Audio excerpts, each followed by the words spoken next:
మీకు కూడా ఇలా మెయిన్ క్యారెక్టర్ వైబ్స్‌తో పాటు అప్పుడప్పుడు భయపెట్టేలాంటి క్రేజీ బోట్ రైడ్‌ని ఎక్స్‌పీరియన్స్ చేయాలనిపిస్తే ఏకశిల చిల్డ్రన్స్ పార్క్‌కి వెళ్ళాలి. పేరుకే చిల్డ్రన్స్ పార్క్ కానీ పెద్దవాళ్ళు చేసే యాక్టివిటీసే ఎక్కువుంటాయి. అందులో ఒకటే ఈ బోటింగ్ కూడా. ఫస్ట్ ఎందుకులే అనుకున్నాను కానీ వేరే వాళ్ళు బాగుందనేసరికి ట్రై చేశాను. ఎక్కిన 2-3 మినిట్స్ వరకు ఏముందిలే అనిపించింది కానీ తర్వాత షేక్ చేయడం స్టార్ట్ చేసిన తర్వాత క్రేజీ ఎక్స్పీరియన్స్ వచ్చిండే. ఇటు ఫ్రంట్ సైడ్ వ్యూ చూస్తే మాత్రం ఈజీగా అర్థమైపోతుంది ఎంత ఊపుతున్నాడని. తర్వాత ఒకసారి నేను నించోవాలనుకుంటున్నాను, ఎక్కువగా షేక్ చేయకండి అని అడిగి అప్పుడు ఒక 10 సెకండ్స్ ఆ మెయిన్ క్యారెక్టర్ వైబ్స్ ని ఎంజాయ్ చేశా.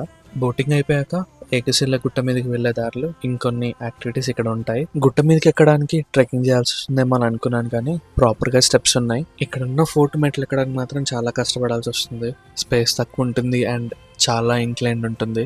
పైనుంచి చూస్తే వ్యూ మాత్రం చాలా బాగుంటుంది, ఎస్పెషల్లీ ఈ టెంపుల్ వ్యూ. ఈ ప్లేస్ కి ఫ్రెండ్స్ తో వెళ్తే ఖచ్చితంగా ఎంజాయ్ చేస్తారు. మీకు ఎవరితో వెళ్ళనుందో వాళ్ళని ట్యాగ్ చేయండి.